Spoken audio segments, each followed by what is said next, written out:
Hola, ¿cómo están? Bueno, hoy vamos a hablar de los temas propuestos para el viernes 16. El primero de ellos es el caso Fontevecchia, ¿sí? Eh, Fuera de que tienen todo el material para analizarlo, es importante ponerlo bien en todo un contexto histórico el caso Fontevecchia para poder entender mejor cuál es el motivo por el cual incluimos este tema para el debate. Eh, Vamos a hablar primero de cómo ingresa Argentina al Pacto de San José de Costa Rica. ¿Sí? Eh, los derechos humanos, a partir de 1945, ustedes saben muy bien que eh, comenzó un camino sin retorno, progresivo, firma de cada vez más tratados de derechos humanos, ¿sí?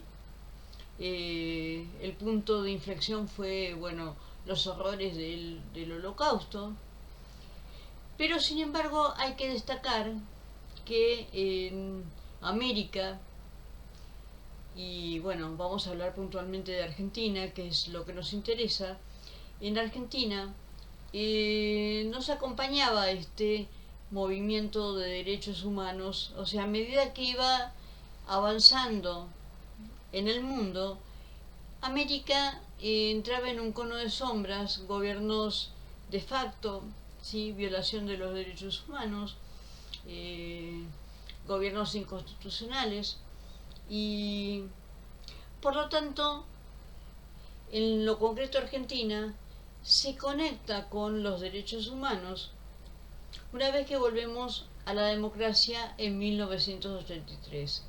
Ahí es donde se firma el Pacto de San José de Costa Rica y nos ponemos al día con el tema de los derechos humanos. Posteriormente hacemos las modificaciones que ustedes conocen a la Constitución de 1994 y le damos jerarquía constitucional a importantes tratados de derechos humanos, entre ellos el Pacto de San José de Costa Rica. ¿Sí? Quiere decir que el continente, pero concretamente Argentina, empieza a despertar a la temática de los derechos humanos. ¿Y cómo ingresa Argentina al Pacto de San José de Costa Rica? ¿Sí? Obviamente ingresa muchos años después, de manera culposa, ¿sí? Evidentemente no podemos negar que hubo violación de derechos humanos en Argentina y entonces entrábamos justamente a todo un sistema de protección latinoamericano de derechos humanos, evidentemente como un país en falta, ¿sí? Eh, ¿Por qué destaco esto? Porque entre nuestra historia de haber entrado tarde y frente a lo que fue saliendo a la luz después de las investigaciones de la CONADEP, de todo lo que pasó durante el gobierno de facto en cuanto a violación de derechos humanos, sistemática para colmo, eh, se nota que Argentina entra como país culposo. Luego avanza en 1994 dándole jerarquía constitucional eh, como para seguir ese camino de eh, cambiar y mejorar la imagen en materia de derechos humanos de Argentina. No sé si revertirla, pero decir, bueno, no, hay un compromiso de que no vuelva a pasar esto en Argentina. Y por lo tanto, cada vez que Argentina fue denunciada ante los organismos internacionales, la Comisión Interamericana de Derechos Humanos, y llegó algún caso a la Corte Interamericana de Derechos Humanos, hay muchos antecedentes en donde se nota que Argentina puso la mejor predisposición para la investigación, para la reparación, eh, en todos los momentos se mostró muy colaborativa, ¿sí? Bien, ahí es donde aparece el caso Fontevecchia como punto de inflexión. Parecería ser que con la actual Corte Suprema, y tal vez con el paso del tiempo y habiendo perdido ese complejo o habiendo superado esta culpa por nuestro pasado en materia de derechos humanos, parecería que esa colaboración o esa culpabilidad se está poniendo en juego, ¿sí? Y a raíz de un caso puntual que ahora vamos a analizar, igual tienen toda la información, o sea, los hechos los vamos a ver muy fragmentado. Se aprovechó este caso como para decir, bueno, no, un momento, tuvimos toda una actitud sumisa, tuvimos una actitud de culpa, pero vamos a revisar un poco la relación que tenemos con la Comisión y la Corte Interamericana de Derechos Humanos. Vamos a revisar un poco qué es cuál es el compromiso que nosotros asumimos cuando ingresamos al sistema de protección internacional de los derechos humanos. Y comenzó ahí entonces un conflicto de poderes, ¿sí? En definitiva se nota en el caso Fontevecchia claramente que acá se está jugando la supremacía de el sistema interno o el sistema internacional, ¿sí? Parece que hay un vaivén, parece que en algún momento claramente el concepto de soberanía era que el concepto de no injerencia en los asuntos internos de un Estado, al contrario, era motivo de conflicto internacional interferir en los asuntos internos. Después la historia americana mostró que ese desinterés por lo que pasa en un país vecino llevó justamente a ese cono de sombras al que yo llamo de haber perdido la democracia en el continente y que los países vecinos no hacían nada y a su vez nosotros no hacíamos nada frente a la pérdida de democracia en un país o en otro, ¿sí? Hicimos un examen de conciencia, América, y vimos que ese fue el error de no haber defendido la democracia, pero a nivel continental. No haber entendido que cuando se pierde la democracia en un país, se pierde la democracia en el continente, y eso, bueno, generó todo lo que conocemos. No hace falta hacer demasiada historia respecto de esto, ¿no? Bien, pero parece que acá hay un péndulo, una vuelta de rosca, en donde o sea, primero del individualismo, del concepto de soberanía individual, a pasar a un concepto donde se cede soberanía en pos a intereses superiores, ¿sí? Pero el tema es que aparentemente, frente a determinadas crisis, parecería que los países, bueno, y ahora estamos en un momento muy especial, en plena pandemia, en donde parecería que en momentos críticos, económicos, sanitarios, los países tienden a blindarse nuevamente. Es como decir, bueno, con el protagonismo del derecho internacional y esta toma de decisiones conjuntas, de repente las crisis de otros países me arrastran a mí, o yo arrastro a otros países. Y entonces parecería como que el concepto sería, no, primero pensar en lo nuestro, ¿sí? ¿Cómo quiero afrontar yo la pandemia? Independientemente de lo que hagan los otros países, ¿sí? Por ejemplo, Inglaterra salió de la Comunidad Europea, otro ejemplo, ¿sí? Es decir, bueno, ¿no? Como un blindaje frente a las crisis. Y ahí es donde aparece el conflicto de poderes, ¿sí? De un protagonismo del derecho internacional a este blindaje, parecería que habría un choque y una necesidad de tanto del sistema protector internacional como del sistema interno de ajustar esa relación que se tiene con el resto de los países y con el sistema interamericano de defensa de los derechos humanos. Es incuestionable, y ya dijimos que es un camino hacia el retorno, la defensa de los derechos humanos, ¿sí? El tema es cómo y ver entonces cuál es el poder y cuál es la cesión de soberanía que estamos dispuestos a dar en pos a este sistema interamericano de defensa de los derechos humanos.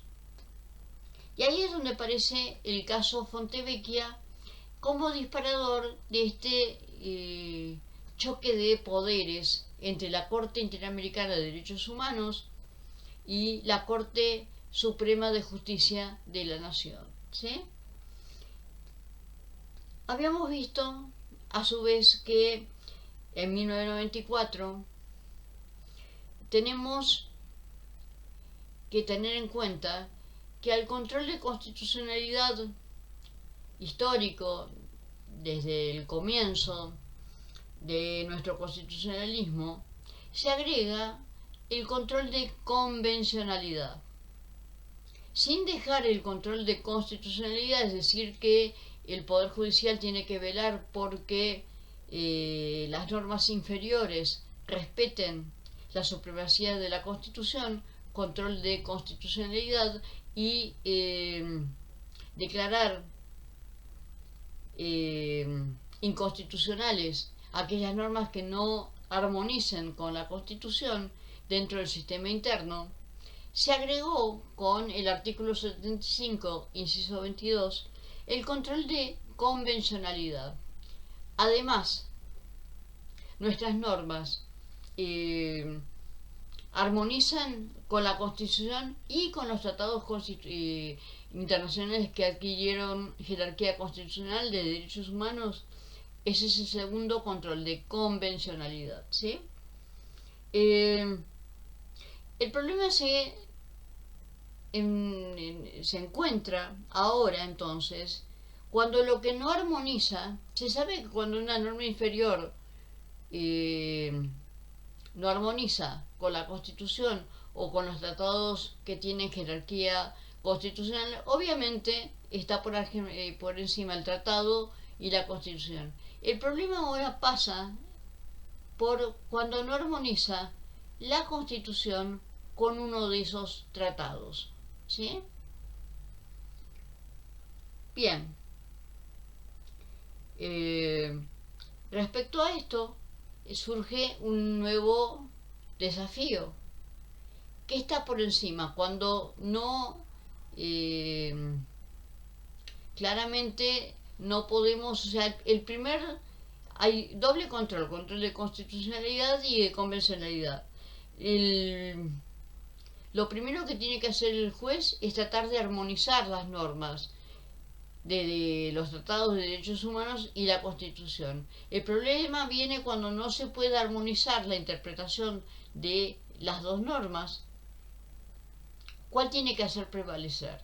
¿Sí? Ahí está el conflicto. Bien, en este sentido, entonces, hasta ahora, como les venía diciendo, Argentina como país culposo hacía prevalecer el derecho internacional. ¿Para qué? Para, frente a una denuncia, no hacer caer a Argentina en un doble incumplimiento. ¿Qué es esto del doble incumplimiento? Argentina, evidentemente, si fue denunciada por incumplimiento de alguna cláusula de el Pacto de San José de Costa Rica y es condenada, evidentemente incumplió con un derecho humano. El tema es el siguiente y esto tiene que quedar muy claro. El primer lugar donde se tiene que resolver la violación de... O sea, yo siempre les he dicho, y seguramente me lo han escuchado, que es imposible lograr que no haya violación de derechos humanos o de cualquier naturaleza. El tema es la rápida recomposición de esos derechos, ¿sí? Asumir el compromiso de un Estado de que no se va a violar los derechos humanos es imposible. ¿Cómo podemos asumir ese compromiso?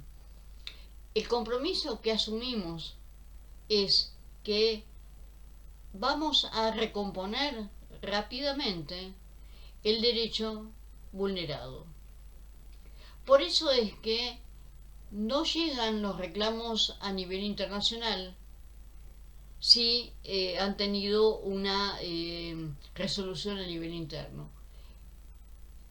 El primer requisito o el requisito más importante que tienen los reclamos frente a la Comisión Interamericana de Derechos Humanos es haber agotado las vías internas. Quiere decir que es a nivel interno donde se debe resolver la violación de los derechos humanos. Ese es el compromiso que hemos asumido, de respetar y en caso de que no se haya respetado un derecho humano, recomponerlo a nivel interno. Y ahí es donde aparece la postura argentina de ser colaboradora. Frente a una denuncia y frente a una sentencia en contra, Argentina rápidamente presta colaboración y tomaba las sugerencias, o mejor dicho, cumplía con las sentencias rápidamente, ¿sí? ¿Por qué? Porque si no ahí Argentina incumple doblemente, se desprotegió un derecho humano y a su vez no se lo recompuso a nivel interno. Sería un doble incumplimiento, ¿sí? Bien. Ahora sí estaríamos medianamente en condiciones de ver qué pasa en el caso Fontevecchia.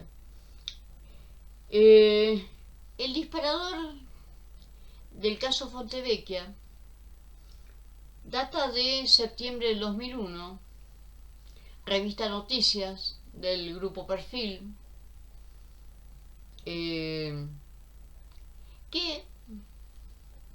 saca a la luz un supuesto hijo no reconocido por el entonces presidente de la Nación, Carlos Menem. Independientemente de las circunstancias del caso, que son bastante atípicas, porque normalmente Menem no tenía un estilo confrontativo con la prensa. Yo calculo que tuvo presiones familiares, concretamente de Zulemita. Frente a esta noticia de que aparte era Vox Populi, estaba ampliamente circulando la noticia de que tenía un hijo no reconocido, Carlos Nair Menem, que después, bueno, fue participante de Gran Hermano Famosos. Después les comento por qué sacó a la luz este dato. Bueno, insólitamente contra el estilo de Menem, frente a esta publicación del hijo no reconocido por Carlos Menem, llamado Carlos Nair Menem, inicia una demanda contra Perfil, Fontevecchia y D'Amico, ¿sí? Que responsables por la publicación. Y esto llega a la Corte Suprema en septiembre, del 2001. La Corte Suprema ratifica la condena que la Cámara hace al grupo Perfil, a Perfil, Fontevecchia y D'Amico. Es condenada, se hace lugar a la demanda.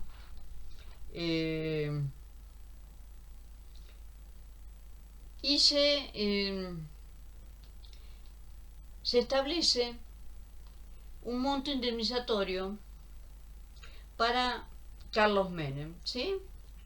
¿Cuáles eran los eternos derechos en juego en estos temas? En muchas causas han estado en juego estos derechos. Por un lado, el derecho a la intimidad, a la privacidad. Por el otro lado, el derecho a la libertad de pensamiento, a la libertad de prensa sin censura previa. Lo eterno, ¿sí? ¿Cuál es el límite de la privacidad de las figuras públicas? Es lo mismo la privacidad de una figura pública de una persona privada. ¿Qué tipo de información se puede brindar sin vulnerar esa privacidad? ¿Tienen vida privada las personas públicas? ¿Sí? ¿Qué es esto de el interés superior, cuando hay un interés superior al privado? ¿Sí? Lo eterno. Entonces se los condena por difundir esta noticia.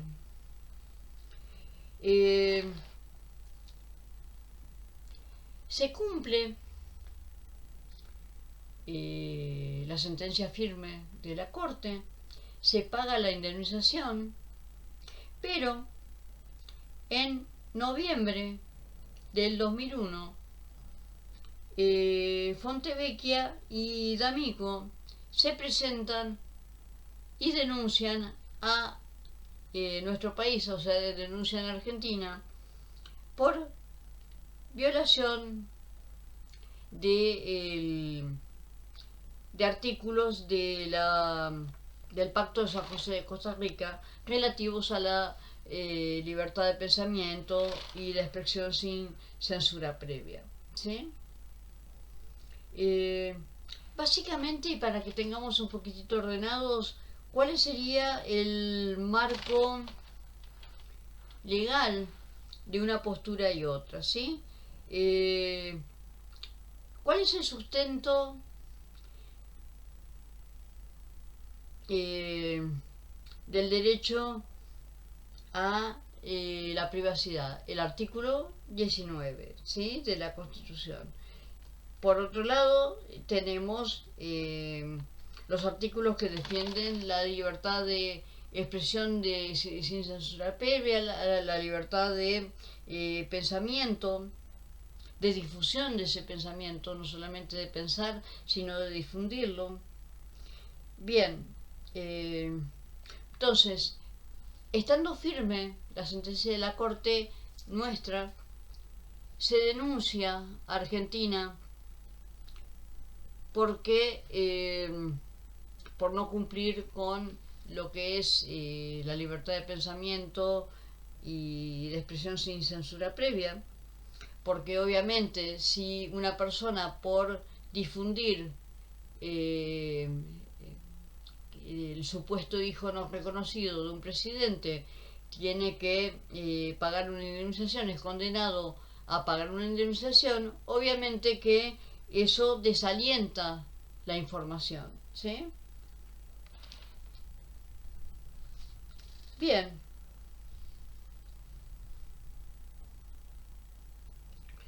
El soporte, ya les digo, de fechas y bien exactamente los artículos, ustedes lo buscan en todo el material que les di. Siguiendo con esto, la denuncia ante la Comisión Interamericana de Derechos Humanos continúa, llega a la Corte Interamericana y la Corte Interamericana hace lugar al reclamo de Fontevecchia y D'Amico condena a Argentina como incumplidor de uno de los artículos del Pacto de San José de Costa Rica. Dice que la sentencia misma de la Corte, confirmando el fallo de Cámara, es una prueba de violación de cláusulas del Pacto de San José de Costa Rica. Y lo central establece determinadas, la sentencia ordena determinadas cuestiones a Argentina para que repare esto, pero el punto conflictivo es en el punto en donde se dice que Argentina debía dejar sin efecto la condena civil, así como todas las consecuencias, y reintegrar las sumas abonadas por los denunciantes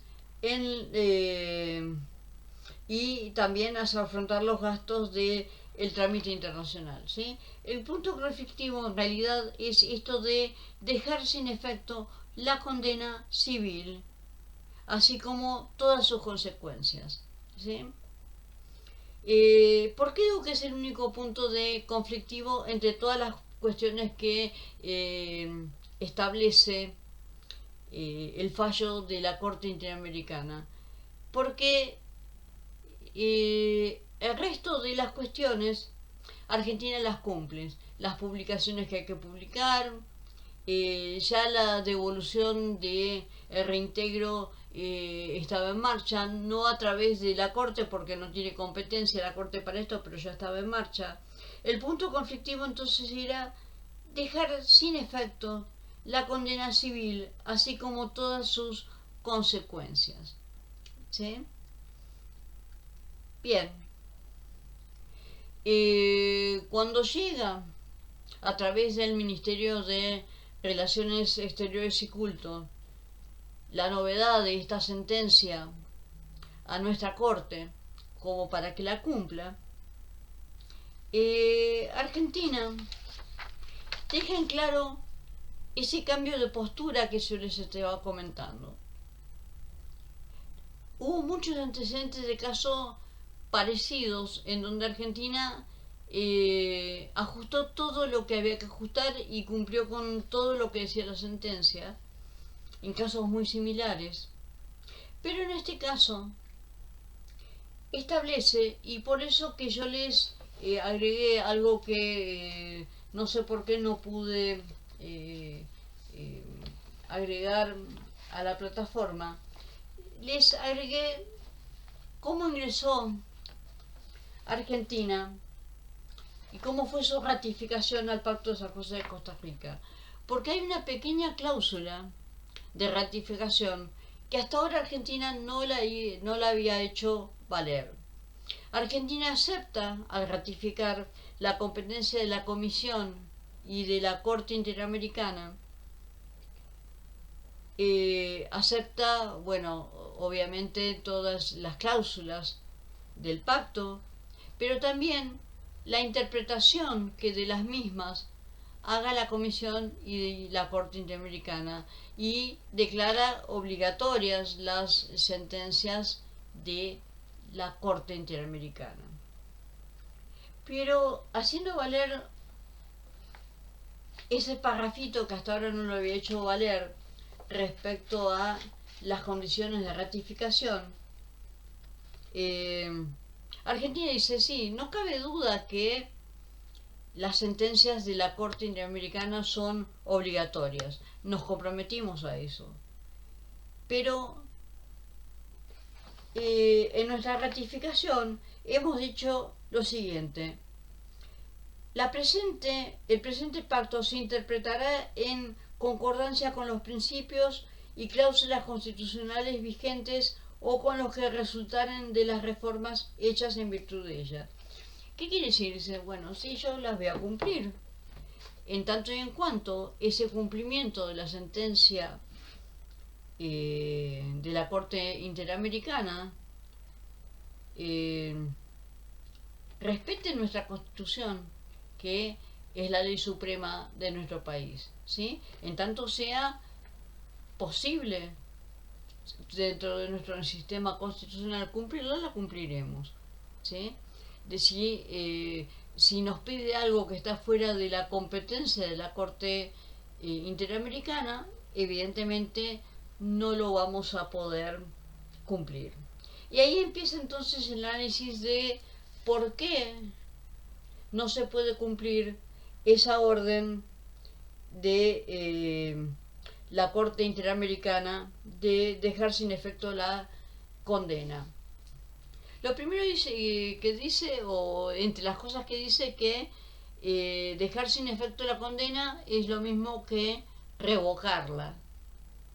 Y ahí es donde dice, yo no acepté la competencia, o sea, la Corte Interamericana no tiene competencia para revocar un acto interno de nuestro país.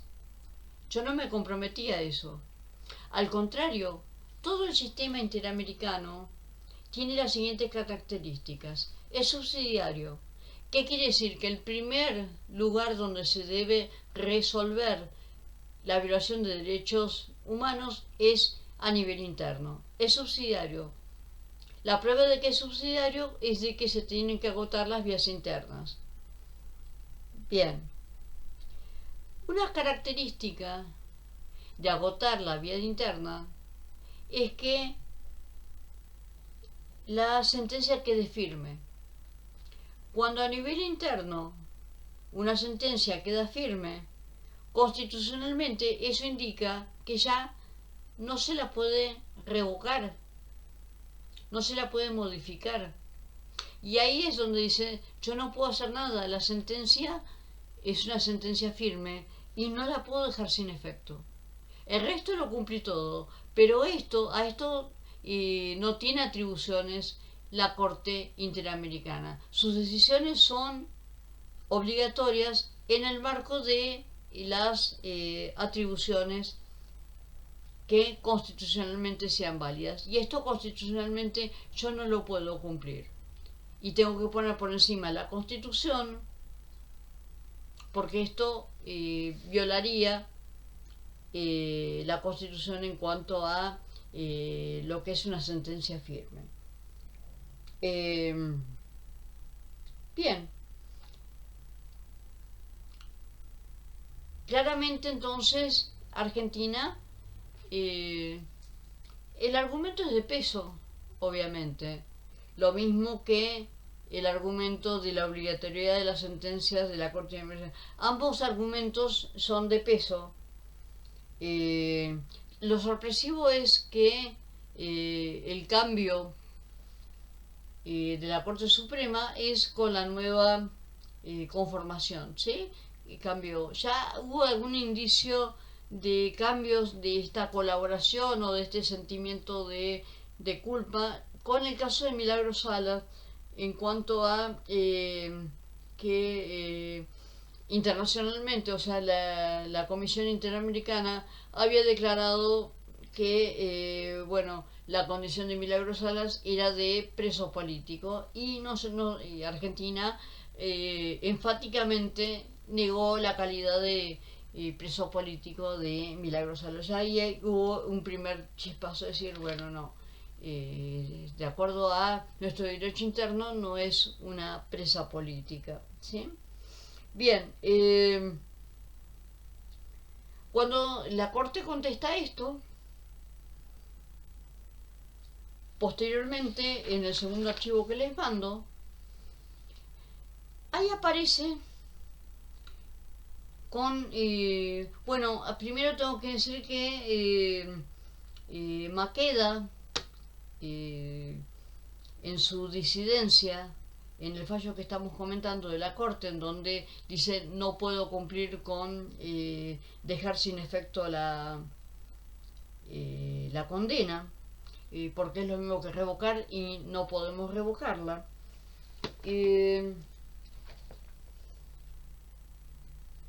Eso sería la esfera de reserva de soberanía, dice el voto mayoritario, Pero Maqueda, en la ciencia, para que le interese profundizar más este fallo, se mantiene con la postura histórica de la prevalencia del sistema de protección interamericano de derechos humanos y de, bueno, cumplir la sentencia, el voto de disidencia de Maqueda. Bueno, cuando le llega a la Corte Interamericana este fallo, ahí empieza el verdadero acomodamiento de la cuestión, empieza a salir a la luz que en realidad lo que había era un conflicto de intereses y de poder, un conflicto de poder. Y ahí la Corte Interamericana contesta lo siguiente, un poco desprolijamente en cuanto al soporte jurídico. Claro, acá estamos a decir, bueno, el argumento de Argentina, si bien inesperado, era fuerte, ¿sí? ¿Qué hace la Corte Interamericana? Ratifica la obligatoriedad de sus sentencias, pero ¿qué dice? Sin reconocer que Argentina tiene razón de decir esto no lo puedo cumplir, le dice, bueno, hay otras formas de cumplirlo. No, yo no dije, nunca dije que revocara la sentencia. Hay otras formas. Y le sugiere, por ejemplo, poner una inscripción en la sentencia de la Corte que ratifica la condena al grupo Perfil, Fontevecchi y D'Amico, poner una leyenda, dejar asentado en esa sentencia que la misma ha sido declarada como violatoria de cláusulas del Pacto de San José de Costa Rica. Yo no dije que revocara. Por ejemplo, puede poner una inscripción diciendo que esa sentencia ha sido declarada contraria a principios del derecho internacional del Pacto de San José de Costa Rica. Bastante raro esto, ¿no es cierto? Decir, bueno, tratando de buscar una solución de no quedar mal parado respecto al incumplimiento de una sentencia de la Corte Interamericana. La Corte Interamericana no quiere quedar como que Argentina no cumple con la orden. Entonces afloja un poquito y establece esto. Yo lo que estoy diciendo es otra cosa. La sentencia es obligatoria, busque la manera de cumplir, por ejemplo, con una inscripción. Esto vuelve a través del Ministerio de Relaciones Exteriores y Culto a nuestra Corte, y nuestra Corte también como una manera de aflojar el nivel de tensión de esta lucha de poderes. ¿Qué es lo que dice? Bueno, está bien, voy a hacer esa inscripción, pero porque lo que me están pidiendo ahora no va contra ninguna cláusula constitucional y no está haciendo un pedido por encima de las atribuciones que nosotros le dimos a la Comisión y la Corte Interamericana. Es una manera de poner paños fríos, pero decir, bueno, cuidado que a partir de ahora no voy a decir que sí a todo lo que la Corte Interamericana disponga. Voy a poner por encima la Constitución Nacional porque esa es la interpretación que la actual conformación de la Corte tiene respecto a cómo hemos ingresado, ¿sí? Hemos dado competencia a la Corte y a la Comisión siempre y cuando esté dentro de sus atribuciones. Y esas atribuciones tienen que ser armónicas con nuestra Constitución Nacional. Bueno, esas eran las cuestiones que me interesaba charlar con ustedes respecto al caso Fontevecchia. Después vamos al caso alimentario, el caso TAM contra PM, ¿sí? La verdad que me parece un fallo muy pobre. Para una cuestión tan importante me parece muy poco desarrollada toda la cuestión familiar. Claramente no tenemos elementos para un buen análisis, pero lo primero que me surge es lo siguiente.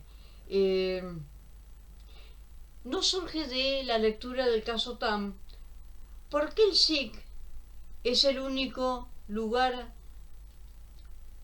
donde se puede vincular con los hijos? No surge en ningún lado porque es el SIC el único lugar, ¿sí? ¿Por qué si se pensaba castigar la deuda alimentaria con el no ingreso al club, entonces no se buscó una alternativa de vinculación con los hijos, y lo que se quería era castigarlo con el no ingreso al club y no la pérdida de contacto? Esas son las primeras críticas que hago, ¿sí? Vemos todo el historial de incumplimientos o de en realidad de cumplimientos parciales del padre de estos menores, ¿sí? Y es cierto que en la vida profesional del abogado hemos visto que esto de los pagos parciales también ha sido una cuestión abusiva por parte de los padres.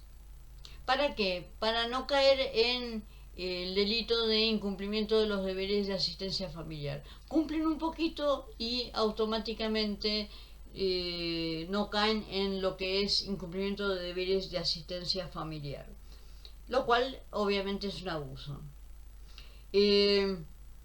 Acá claramente yo lo que no estoy de acuerdo es lo siguiente: no queda bien en claro una cuestión básica, que es la siguiente: el derecho de visita es un derecho separado del deber alimentario. El derecho de visita no es un derecho del padre, es un derecho de los menores. No es solamente un derecho de los padres, es más que nada un derecho de los menores. Alguna vez una jueza muy experimentada, claro, a veces las juezas de familia o los jueces de familia se encuentran a realidades duras. Y a mí una vez una jueza me dijo: no me venga con el amor del padre, el amor se demuestra en la práctica, que pague, me dijo, ¿sí? Y eso es verdad, muchas veces los padres se desgarran y se hacen las víctimas, pero en definitiva no hacen su mejor esfuerzo para que los hijos tengan una buena calidad de vida, ¿sí? También hay muchos de que hay padres que les dan de todo los días que están con ellos y después le pelean 100 pesos a la ex mujer, ¿no es cierto? Bueno, se gastaron, no sé, 10.000 pesos un fin de semana haciéndose el tío copado, llevándolos a varios lados y gastando fortunas, y después le andan peleando el manguito a la mujer. Tengan presente entonces el artículo 553 del Código Comercial, Civil y Comercial, del Código Civil y Comercial Unificado, que en vez de establecer cuáles son las sanciones ante el incumplimiento alimentario, deja margen a la creatividad del operador jurídico, es decir, al juez. Y en el marco de ese artículo 553 se decide no permitirle ingreso al padre de estos menores al club, al SIC, ¿sí? Al San Isidro Club.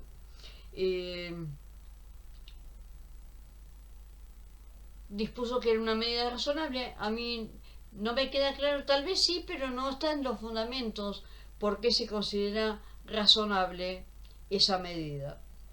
Eh, por otro lado, una cosa que me parece gravísima es que se dice, bueno, si no tiene recursos o tiene recursos escasos, que salga a buscar más trabajo. Me parece que eso, y cada vez más, esto fue en el 2018, cada vez más, establecer el precedente de, bueno, salí a buscar más trabajo en un momento de histórica desocupación, bueno, ahora ni que decirles con la pandemia, es duro, ¿no es cierto? Decir, bueno, cualquiera puede estar expuesto entonces a perder contacto con los hijos, como si fuera tan fácil conseguir trabajo, decir, bueno, estás trabajando 12 horas, bueno, trabajas 6 horas más. Pero no me vengas con incumplimientos, ¿sí? El tema es de una liviandad, me parece preocupante, que incluso les diría lo siguiente, entonces, separados o no, quien no puede proveer adecuadamente de todo lo que necesita un menor, separado o casado, corre peligro de perder a sus hijos. Tal vez estoy exagerando, pero cuidado con este poder que se está dando a los operadores jurídicos, ¿sí? Me parece de una liviandad bastante importante. Y otra cuestión, ya que estamos apelando a la creatividad del operador jurídico, no surge tampoco qué medidas se tomó para que esos medidores tengan, bueno, todo lo que tienen que tener. Porque el tema de la prohibición, ya les digo, no me queda en claro por qué es el único lugar de vinculación. Pero además, lo que no me queda en claro es lo siguiente. ¿No corresponde reajustar y reacomodar los gastos de la familia si es que no alcanzan los ingresos? No sé cuánto sale un club, nunca fui socio de un club, pero me parece que no es barato, ¿sí? ¿Es necesario estar asociado a un club? ¿Hay posibilidades de hacer ejercicio sin necesidad de estar asociado a un club? ¿Qué medidas se tomaron previo a esto? ¿Sí? Decir, bueno, no alcanzan el plata. Y se sabe que se trata de que el menor continúe con el mismo nivel de vida que tenía cuando la familia estaba toda junta. Pero estamos en momentos críticos económicos y es muy difícil tratar de conservar ese nivel, es decir, no, bueno, como iban al club cuando estaban casados, los padres que siguen, y es muy relativo. Bueno, eso es un poco el comentario de los temas de la clase del día 16 de octubre, ¿sí? Les mando un saludo afectuoso. Hasta luego.